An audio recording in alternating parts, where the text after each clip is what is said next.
Hi guys, this is Aparajita from he विद्यार्थी dot in. उम्मीद है आप सब बिल्कुल अच्छे हो और एकदम बिल्कुल ठीक हो, हेल्दी हो। तो गाइस, हम लोग कर रहे थे आपका chapter number 1 which was power sharing, आपकी सिविक्स की किताब से। तो गाइज, ये वाला जो टॉपिक है हमारा, ये है why power sharing is desirable, यानी कि पावर शेयरिंग कर देना, यानी कि ताकतों को बांट देना, लोगों के अंदर सबको इक्वल इक्वल ताकत दे देना, ये क्यों होना चाहिए हर जगह पे। ठीक है, तो गाइज इसके हम लोग पॉइंट वाइज सारे पढ़ेंगे कि व्हाई एक हर कंट्री को पावर शेयरिंग का मॉडल अपनाना चाहिए।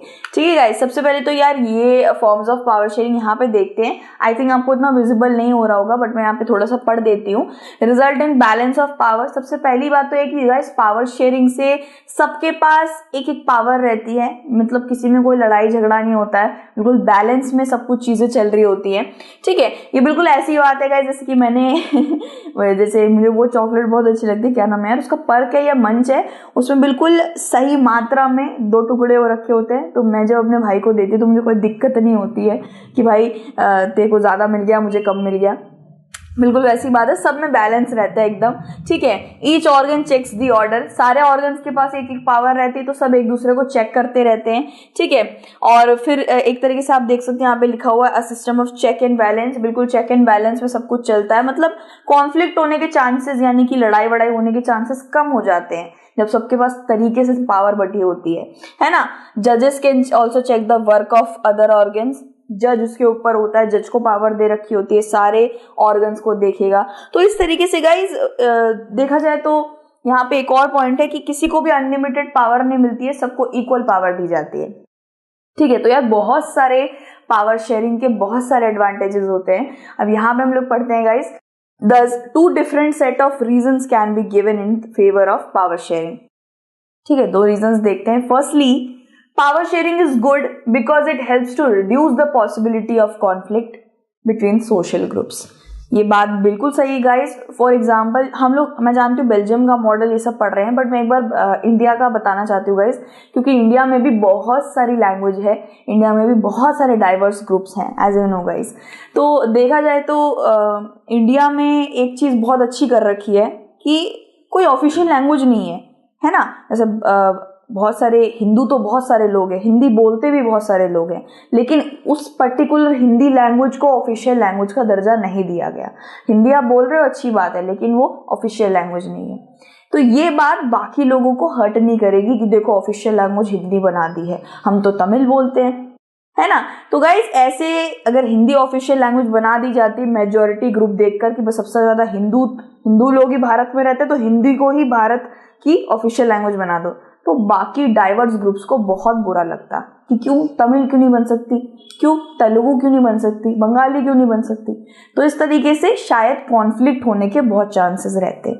ठीक है, सो भारत में ये चीज़ मुझे बहुत अच्छी लगती है कि there is no official language, लेकिन हाँ आप अपनी मातृभाषा रख सकते हो, आप कोई सी भी भाषा बोलने की आपको फ्रीडम मिलती है। तो यहाँ पे सबसे पहली बात तो ये गाइस कि सोशल ग्रुप्स में थोड़ा सा भी कॉन्फ्लिक्ट नहीं होगा अगर सबके हाथ में पावर सही तरीके से बटी रहेगी। जैसे देख लो यार, घर में कोई, जैसे घर में मोमोज आए, ठीक है, 10 पीस होते हैं ना आजकल, 10-12 पीस तो होते ही हैं, महंगा भी बहुत हो गया, 60 रुपए का या 50 का मोमोज मिलता है। तो गाइज सब में 2-2 बटेंगे। अब किसी में 3 या 4 दिखेंगे तो बुरा तो लगेगा कि यार मम्मी उसको क्यों 4 दिए, मुझे क्यों नहीं दिए। होता है यार, कॉन्फ्लिक्ट हो जाता है। ठीक है, सो सिंस वो तो चलो, वो कॉन्फ्लिक्ट तो चलो ठीक हो जाएगा, लेकिन भारत मतलब किसी देश में ऐसा कॉन्फ्लिक्ट ये ठीक नहीं होता है, दंगे बंगे हो जाते हैं। तो since social conflicts often lead to violence and political instability. सही बात है, दंगे हो जाते हैं, लोग प्रचार करने के लिए सड़कों पे उतर पड़ते हैं, इस तरीके से भाई बहुत चीजें जलती हैं, बहुत चीजें बस उलट देते हैं। आपने देखा ही होगा, सब चीजें थोड़ा बहुत आंख में पड़ती हैं।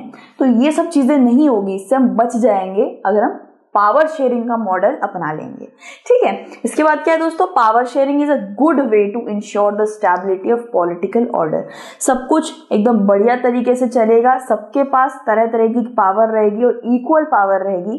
गाइस किसी को ज्यादा पावर नहीं चाहिए, लेकिन इक्वल रिप्रेजेंटेशन और इक्वालिटी सबको चाहिए होती है ना।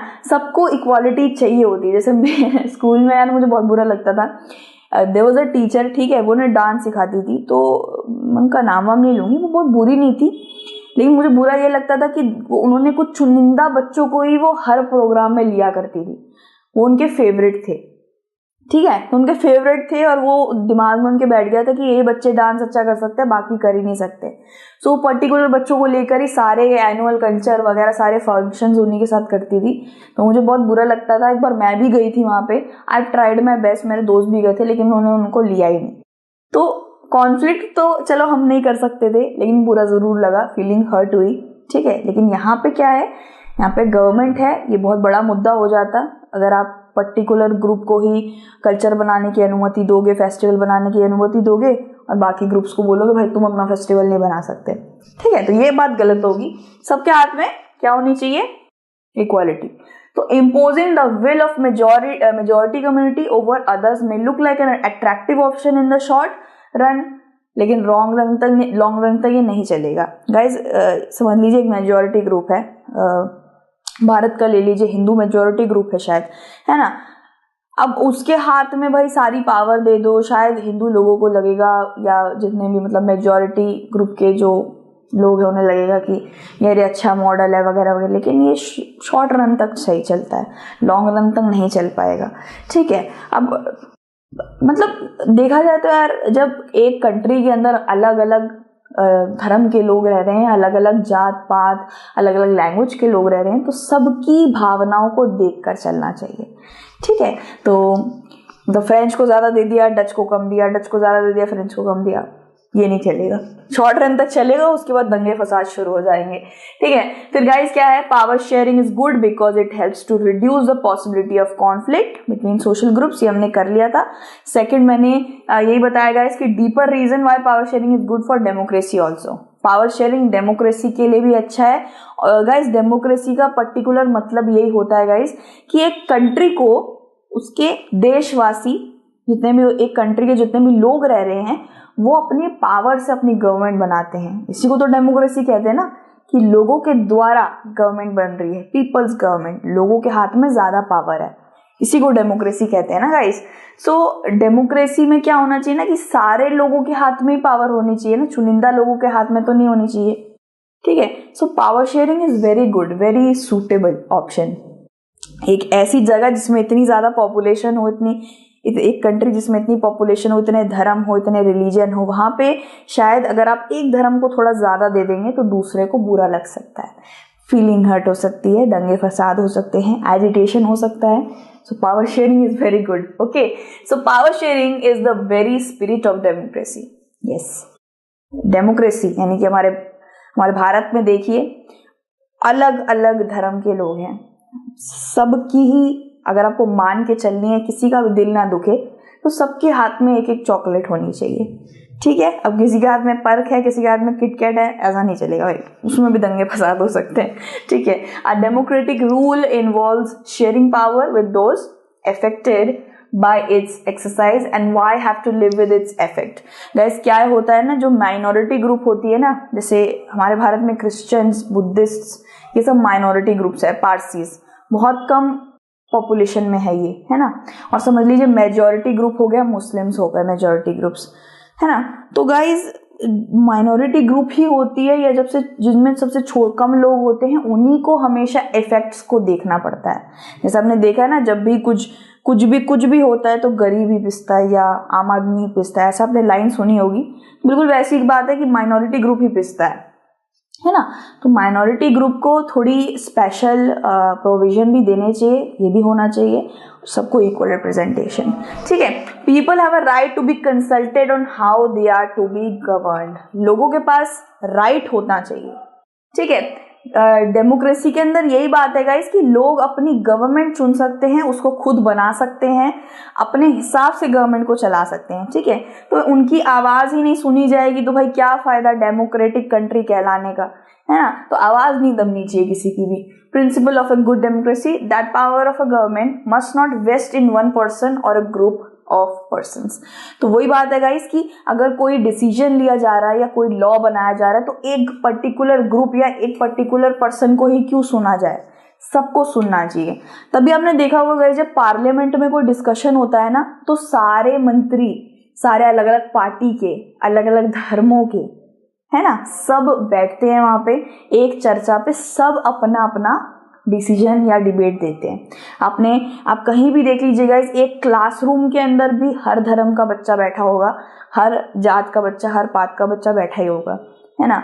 तो बस बात यह है गाइस कि गवर्नमेंट उनको इक्वालिटी दे रही है क्या? गवर्नमेंट उनको अलाउ करती है कि वो भी बोल सके, क्या वो भी अपने व्यूज एंड फीलिंग्स को दिखा सके? तो गवर्नमेंट पहले बनती है इंसानों की तरफ से, और फिर वो कुचलेगी तो वो सही नहीं है, लोगों के व्यूज को कुचलेगी वो सही नहीं है। Everyone should be listened and सबको अधिकार है बोलने का, ठीक है। So that power are the source of political power, that due respect be given to diverse group और everyone should have a voice in shaping of public policies. सबको equality है, ठीक है। जैसे आप कोई भी घर में, जैसे समझ लीजिए कुछ डिस्कशन हो रहा है कहीं घूमने जाने का, तो मैं सबसे छोटी हूँ, ठीक है। वैसे तो मेरे यहाँ होता नहीं है यार, मेरी ज़्यादा चलती है, छोटी हूँ तब भी ज़्यादा चलती है, लेकिन मेरी बहन मुझसे बहुत बड़ी है, भाई भी बहुत बड़ा है, मम्मी पापा तो हैं ही बड़े, ठीक है। तो मेरी आवाज़ दब के ना रह जाए। वो लोग गोल्डन टेम्पल जाने की बात कर रहे हैं, लेकिन मैं बोल रही हूँ कि ये वाले रेस्टोरेंट चलो। सबकी बातें सुननी चाहिए और जो सबसे सूटेबल लगे वो ही करना चाहिए, ठीक है। हर बार ऐसा नहीं हो पाता है गाइस, लेकिन पावर शेयरिंग बहुत अच्छी चीज़ है। ताकत को बांट के चलना ज़्यादा बढ़िया है। जैसे शेयरिंग इज केयरिंग वाला आपने सुना होगा कि तू भी एक रोटी खा, तू भी थोड़े थोड़े खा, टेस्ट करो, प्रभु के गुण गाओ, बिल्कुल वैसी बात है। So power sharing is good. And forms of power sharing, हम आगे जाके और भी पावर शेयरिंग के बारे में पढ़ेंगे, इसके कैसे कैसे फॉर्म्स होते हैं, ऑल दोस थिंग्स। एंड ये वीडियो यहीं खत्म होती है। टॉपिक अच्छे से यही था, पूरा का पूरा टॉपिक से रिलेटेड जो भी आएगा भाई जय माता दी आप लिख दोगे, मुझे पता है, ठीक है, गारंटी है, क्योंकि सारे के सारे टॉपिक ऐसे ही पढ़ा है मैंने, ठीक है। So thank you for watching this video. कैसी लगी यार कमेंट बॉक्स में ज़रूर बताना। If you need any help, e Vidyarthi आपके साथ हमेशा है, ठीक है। So do take care of your self and God bless you everyone. जय हिंद, take care and peace, bye bye.